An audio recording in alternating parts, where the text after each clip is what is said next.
This is the Marketing Podcast Network. Stories influence, teach, and inspire us. But what about the storytellers who create them? Uncorking a Story profiles storytellers to uncover how their background and life experiences influence the stories they create. We learn what motivates them, their path to success, and what fuels them to keep creating. It all starts by asking one simple question: where does your story begin? Welcome to Uncorking a Story. Now here's your host, Mike Carlin. Well, hello and welcome to Uncorking a Story. I'm your host, Mike Carlin, and today I'm excited to introduce you to Jenny Jackson. Jenny is a vice president and executive editor at Alfred A. Knopf and joins me today to talk about her debut novel, Pineapple Street. Welcome to Uncorking a Story, Jenny. Thank you for having me. Thank you for being here. And I have to ask, Jenny, where does your story as an author begin?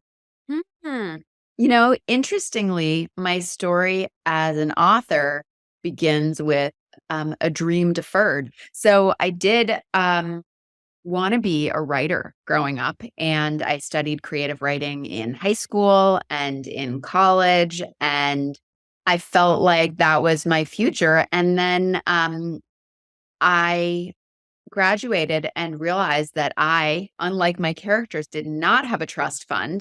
And so I needed a JOB that I could use to pay rent. And so I went to the Columbia Publishing course thinking, okay, I'll get a job in publishing so I can be close to, the writing world, and I'll write in my free time. But the funny thing is, one of the very first things they tell you when you start to work in book publishing is, if you want to be a writer, do not take a job in book publishing. You will constantly feel like the bridesmaid, never the bride. You'll feel like everyone's stealing all the stories that you could come up with. You'll feel creatively clouded. You'll feel jealous. They're like, if you want to be a writer, don't work in publishing. But unfortunately, by the time I was really hearing that advice, I was already really excited about working in publishing. So I dove in with 2 feet and spent 20 years working as a book editor. And I missed writing, but honestly, it suits me so well to be a book editor and to be working on other people's stories. And you get to do a lot of writing as a book editor.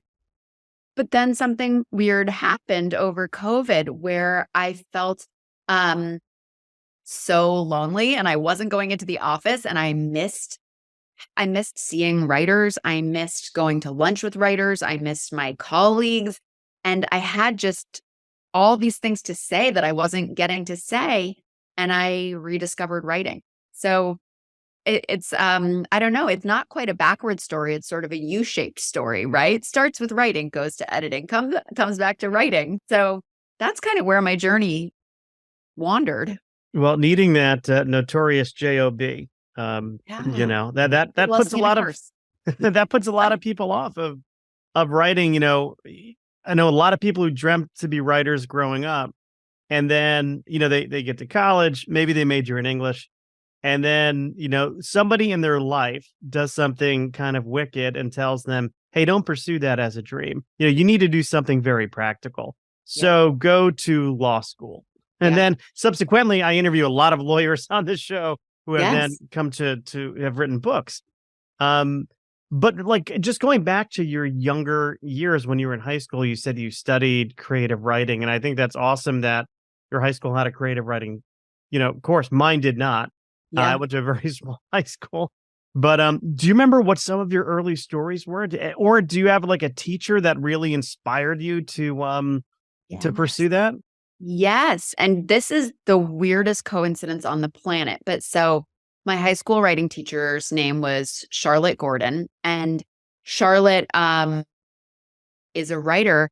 And by total coincidence, we now share a literary agent. Not because she introduced me. We both met Brittany independently and landed on the same literary agent. But Charlotte was that kind of teacher who all the students are just in love with, the kind of teacher that people are constantly, showing up at office hours and begging for extra time from. And eager to be in her class and devastated to disappoint her. And she just, she kind of had that magic gift as a teacher that makes you want to impress her, And so the writing classes in high school, yes, insanely lucky. I went to a high school that had a creative writing program. I had creative writing. Every student took creative writing.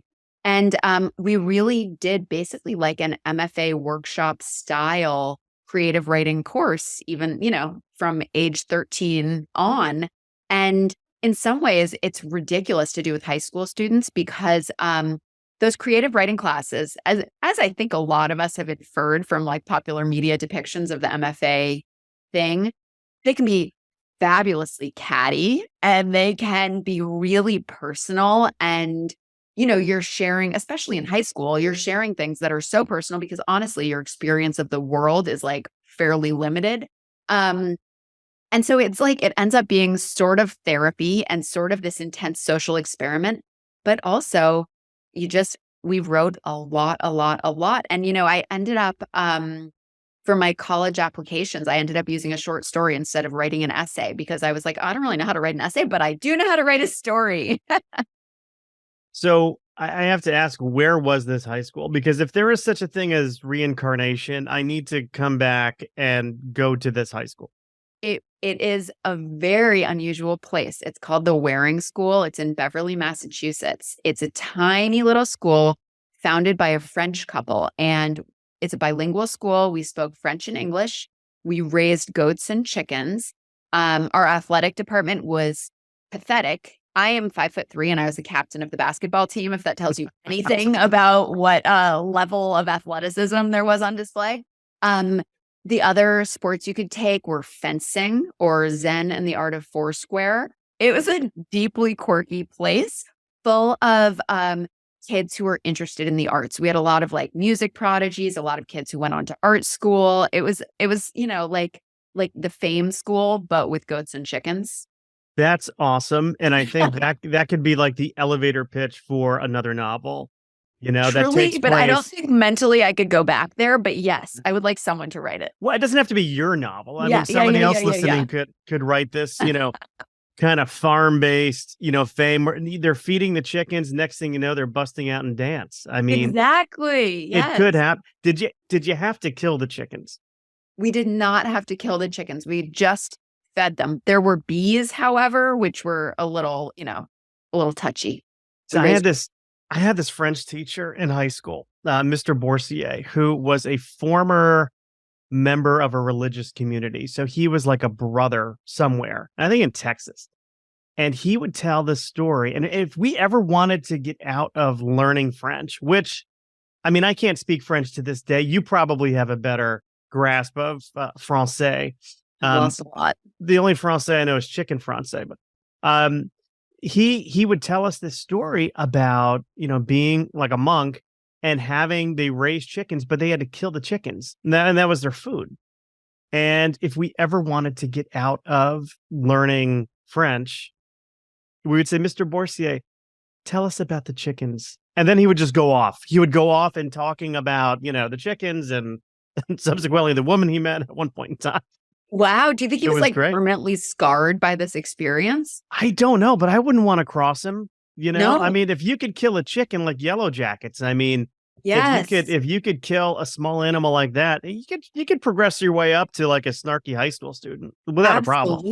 Absolutely. French teachers are notoriously scary too. So no, don't cross that man.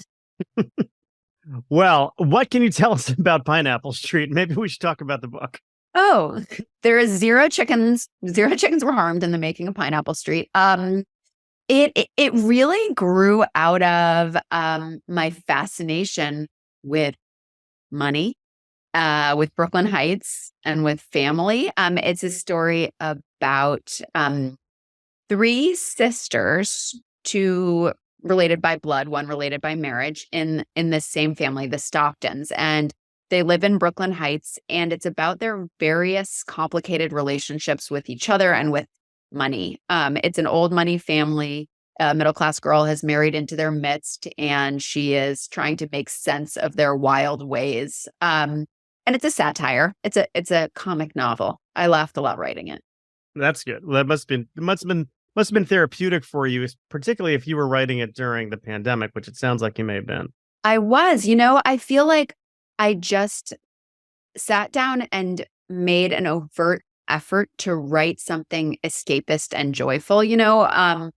I was, bored and not seeing anybody. And I think it's really no coincidence that my characters are constantly going to parties and going out to dinner and being invited places and going to galas, because I'm just like pouring wish fulfillment onto the page. I mean, and there is a hilarious amount of wish fulfillment in this book. If I step back and look, like there's this one character, Georgiana, she's the baby of the family, and she falls head over heels for this guy at work, this older guy at work, and he ends up falling for her also. And it's a little bit based on this experience I had when I was 21. My very first job out of college, I worked at a not-for-profit, much like the one in the book. It's doing healthcare in developing countries. And there was this older guy there who I had such a crush on, and I really embarrassed myself like by the mailboxes in the same way that Georgiana does. But in real life, this guy like definitely barely knew my name and never, I'm sure, dedicated a single thought to me. And in the book, he like falls madly in love with her, and it's a whole thing. There's like a lot of wish fulfillment in this book. Well, and also get rich, so that wish fulfillment also. Well, that's one of the things that I love about writing is you can build these worlds that you always wanted to live in, but never have been able to. And yes, you got a little world building there. So you're hanging out with like some super rich people. It sounds like the Stocktons have some cash, old money yes. cash. Yes. I imagine they play a lot of tennis. They do. They do. I mean, New York is wild. So I grew up, in Massachusetts in a small town. And when I moved to New York, I was really just shocked by the level of wealth that you can occasionally see here. There's nothing like it in my part of Massachusetts. And the funny thing about working in book publishing is that, your starting salary is like, these days, I think it's like $47,000. In my day, it was, a lot less. And yet, so you're eating like soup out of a can for dinner, but you get invited into these homes, you get invited to these parties, you just get this view into upper crust New York that is really eye-opening for a young person. And it's something that I've seen a lot living in Brooklyn Heights. I mean, one of the fun things about writing Pineapple Street and setting this book in Brooklyn Heights is that I think there is like a fair amount of awareness culturally of Manhattan as this, like playground for the rich. And whether it's like Gossip Girl or Sex and the City or whatever, we've seen a lot of, the haves and the have a lot mores in Manhattan. Brooklyn Heights is sort of this like wild hidden gem that's been around, forever as an enclave of the wealthy in Brooklyn. It's known as America's first suburb. And I was living on Pineapple Street writing the book. I live here in Brooklyn Heights. And from like the celebrity sightings to I sent my kids to the local preschool. And the local preschool auction was definitely a base for the auction scene in this book, because there were celebrity chefs and there were, NBA basketball stars and all these other parents at the preschool. And so like even going to the school carnival, they're auctioning off like Botox treatments and like golf trips at like the most elite Hamptons clubs. And they were auctioning off a child-sized Tesla. And I mean, just like eye-popping bananas stuff nestled into my community, And so I just have felt that hilarious dissonance for a long time. And I wanted to write into it with the book and kind of pull back the curtain on a neighborhood of Brooklyn that isn't as well known as Manhattan. Sure. I mean, I remember, you mentioned starting salaries in publishing. My starting salary, I started in advertising a long time ago. And the number started with a 2, and there wasn't a large number next to it. Oh, so it's like, yeah. I mean, my commute into the city was, almost as much as I was bringing in after taxes and all that stuff. But, cut to like 20 plus years later, last summer, I got invited to, this literary event. It was Biographer International Association or something like that. One of the guests I had on the show was gracious enough to invite me. And I opened the door. Kitty Kelly is right there. The famous, well, she's a biographer. Sinatra. Yeah, well, and she is showing me around. I mean, who the hell am I? But this apartment I'm in, like off of Central Park West, I'm like, I've only read about these places, and then all of a sudden you're standing in, and I'm like, well, this is motivation, know. And then I think to myself, I should have been born into money, and now I'm mad at my dad. So I know, same. I went to one of those parties for an author thrown by some incredibly gracious host, and they had this thing where a wall pulled back in their living room to reveal a bar and caterers setup. So this is purely for entertaining. It's like they have sacrificed 4 feet by 20 feet in their apartment that they use only when having catered events. I mean, like I've had that New York dream a million times where you discover a room in your apartment that you never knew existed, because I have been like so starved for space for 20 years, and they literally just had this like hidden wall in their apartment. So what I've learned today is that if there is reincarnation, I need to come back and go to your high school, and then, but also choose to be born into like a very wealthy family. I think so, but I'm going to caution you there. Because one of the things that I have been discovering and messing around with in researching and writing Pineapple Street is that being born into a wealthy family does not always mean that you have access to money. And it does not always mean that you get to live guilt-free. So one of the things that I ended up doing a lot of trusts and estate law research, which sounds, I know, super sexy. And I'm surprised, honestly, the publisher didn't write a lot about that in the selling copy, because who wouldn't want to read a novel about tax law? But it was fascinating because there are these elaborate systems created by the lawyers of the super rich to make sure that the inheritors can't just squander away their money. And so there's part of the book where one of the characters decides, I don't want to spoil too much, but one of the characters wants access to her fortune and realizes that in theory, the money is hers, but in practice, she can't touch it because there are so many systems in place to keep these kids from, messing it up, whether it's like, they become addicted to drugs or they have a, mental health crisis or whatever it is. And so there's this bizarre thing. And, Abigail Disney, who, the heir to the Disney fortune, has written these fascinating pieces about her own relationship with inherited money.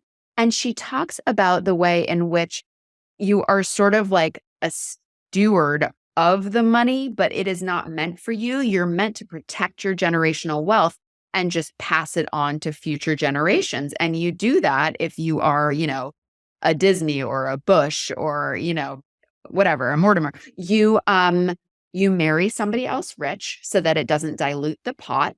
And then you live only off the interest and you never touch the principal. And that gets passed down to your children. And this is why billionaires get richer and richer, and why right now we're on the edge of what is called the great wealth transfer, because the boomers, when they die, are going to be passing down more money to their children than has ever been passed down in the history of America. So I think I can live with it, though. I think I can live with living off the interest, No, you're right. It's not that sad. I certainly would worry less. And maybe, maybe the play is to not know you have that money until you're older, Yes. Maybe that's it. Maybe you don't know what you have. I don't know. I think that that's right. You do hear about Bill Gates and Warren Buffett. And, Warren Buffett talks about how life shouldn't be dictated by your membership to the Lucky Sperm Club. So it shouldn't just be by who your parents are. And Bill Gates very abstemiously said he will, I admire him, I'm messing around, but he said he's only going to give his children $10 million each. because more than that is too much. I mean, pretty funny. Like, I'd still be glad if he were my dad and gave me $10 million. But there is this awareness among the super wealthy that if you give your kids millions and millions of dollars at a young age, there's no motivation for them. Like, honestly, why would I have taken my job if I didn't have to? But I'm really glad I did. It's given me like a whole life of intellectual. I know that sounds Pollyanna-ish to be like, no, it's actually good to work. But honestly, I think that work gives us a sense of purpose. And if you feel like anything you could do over the course of 10 years of work is not going to even be a drop in the bucket compared to what your grandfather put in, what you might win or lose in the market in a week, like, why would you work, Yeah. Yeah.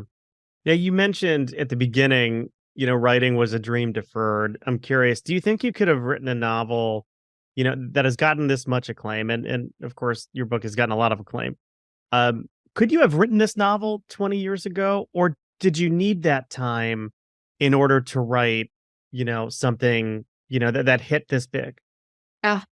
I'm so glad I waited, I'm gosh, from where I sit, like, it's actually impossible to wish anything happened differently. But I think that being an editor was the most incredible writing education that I ever could have asked for. And instead of paying for that education, I have been paid to get that education.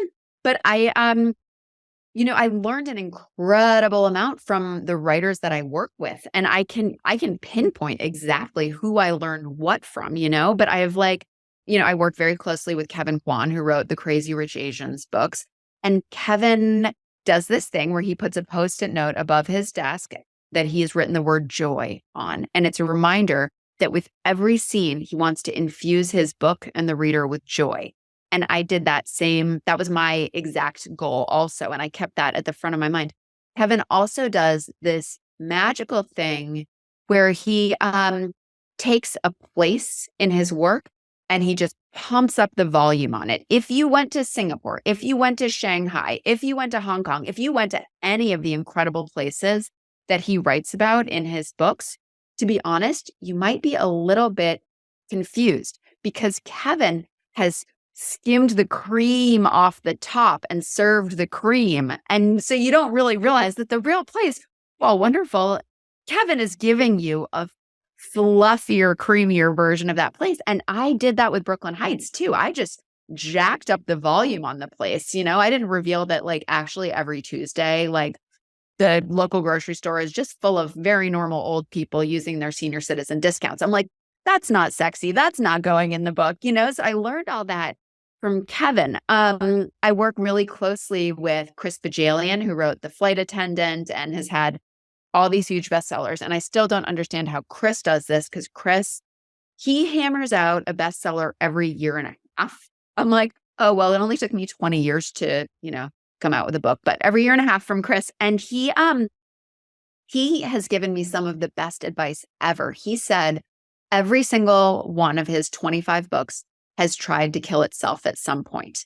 And so I found that to be the most inspiring piece of advice because I think I'm sure a lot of writers listen to your show and, I'm not sure I feel like in the position to give people a ton of advice since I've only written one book, but one piece of advice I think is so meaningful is you can't give up when you get stuck because a guy who has written 25 bestsellers has that happen to him every single time.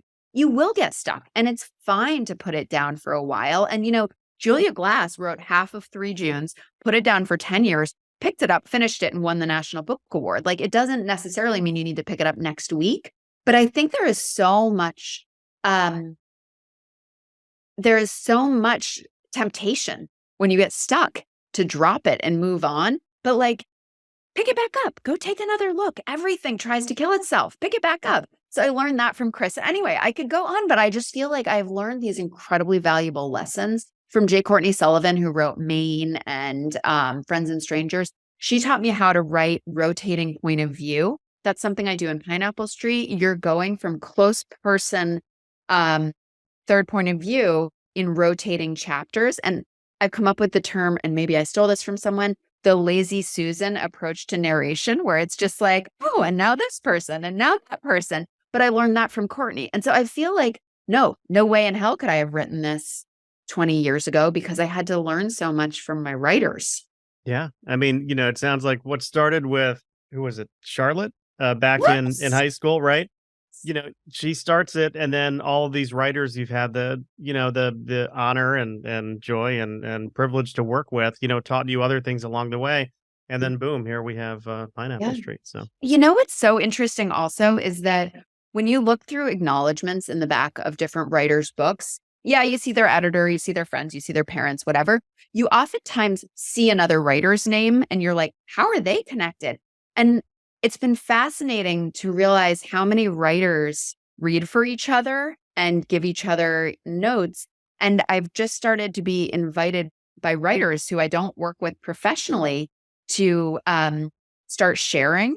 And that is the coolest thing, to get to be in a little tiny 2-person MFA class with a writer you admire. Like, I'm pretty jazzed about it, but I'm also like semi-terrified, but I think it could be cool. no, it sounds awesome. Well, one of the ways I also like to get to know my guests on Uncorking a Story is to ask about pop culture. So I am very curious, Jenny, when you were growing up, did you have anything that you really enjoyed watching on television? Oh, so this is so weird, and I have no idea how this informed anything. As a kid, I was incredibly obsessed with Gilligan's Island, which I know is Nothing so wrong with that. bananas. Well, like, it was the era of Nick at Night, and so Nickelodeon had all those great old shows on reruns. And so I'm not old enough that I was like literally watching Gilligan's Island in real time, but they would play it at 8 in the morning. And when I was in middle school, I would set my alarm. My mom would go to work. I would set my alarm, wake up, pour a bowl of cereal, watch Gilligan's Island, and then go back to bed.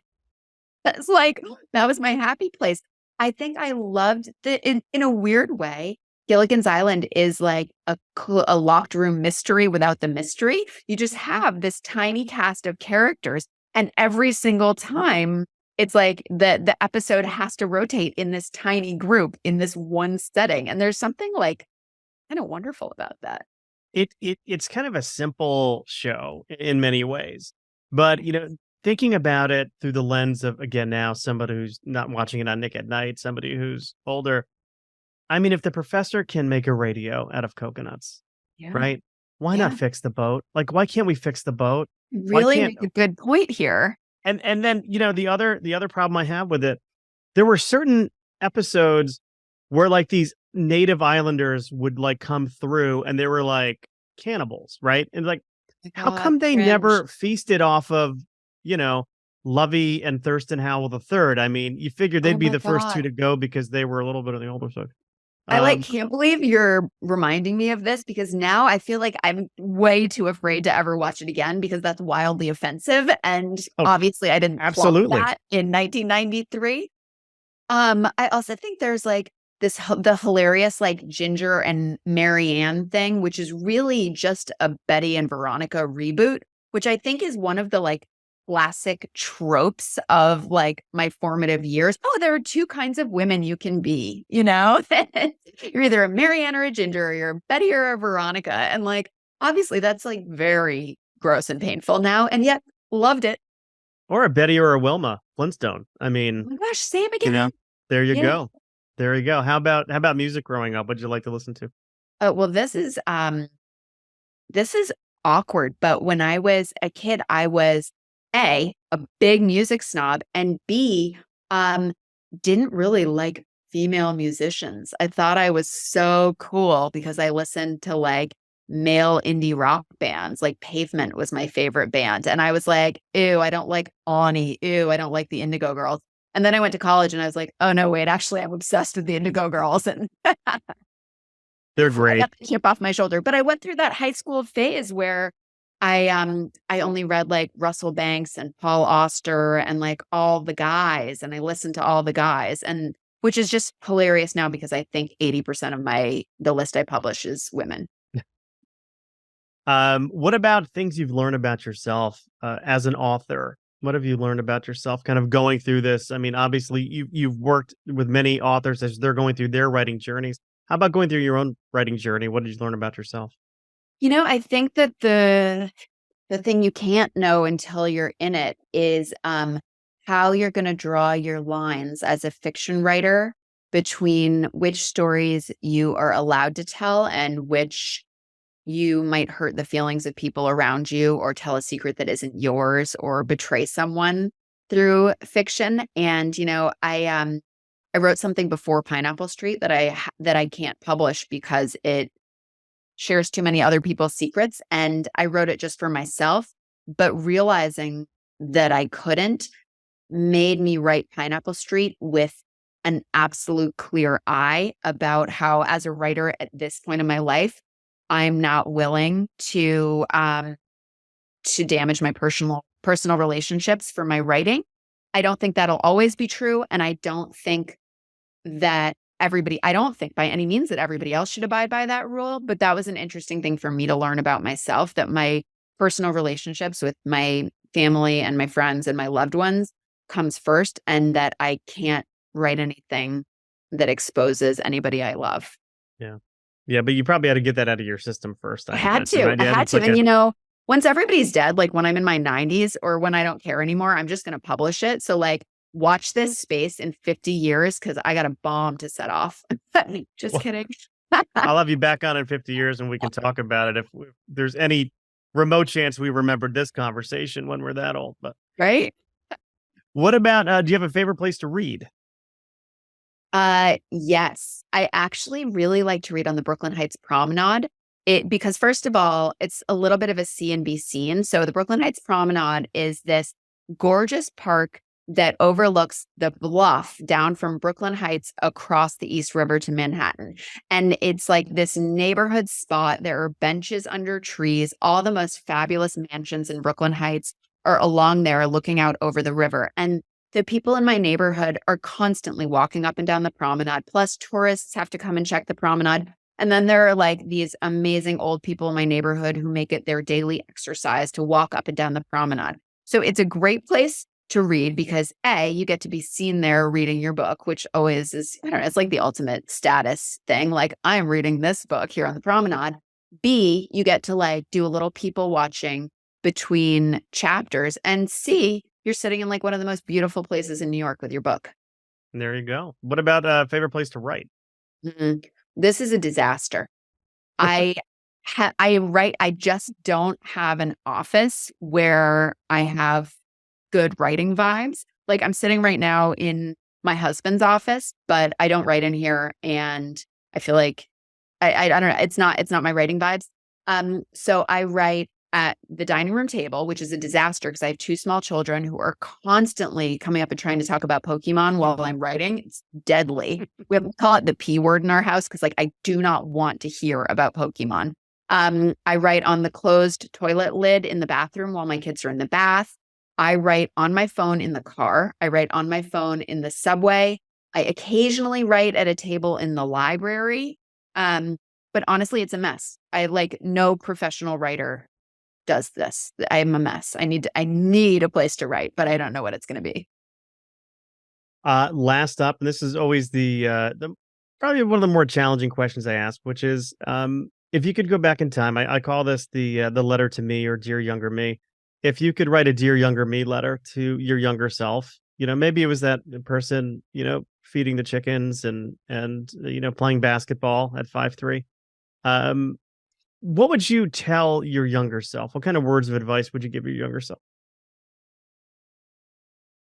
Okay, well, number one is do not leave your journals at your parents' house when you move away.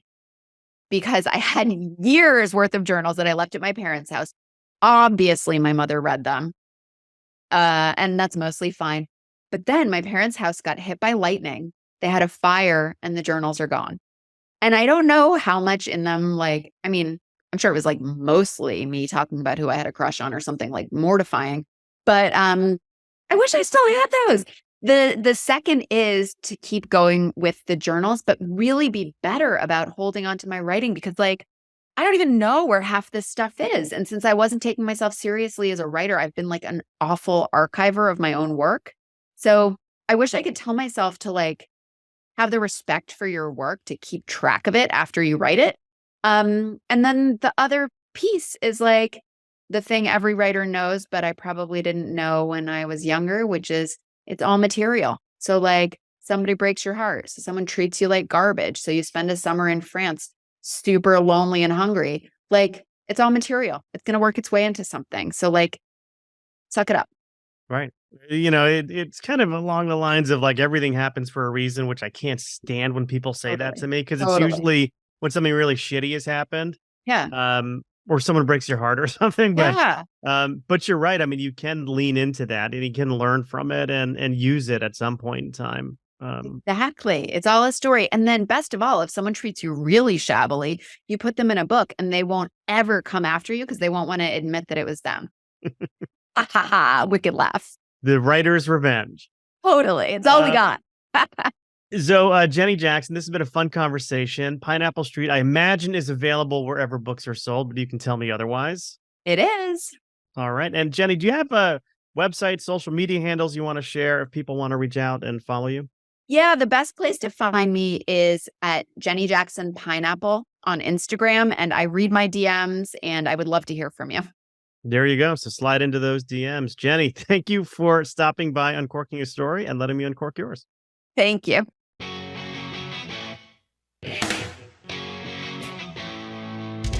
Thanks for listening to Uncorking a Story.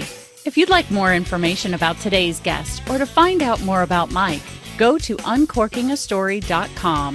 If you enjoyed the show, please subscribe, rate, and review us at Apple Podcasts, Spotify, or wherever you get your podcasts. Tune in every week to hear Mike Carlin uncork a new story.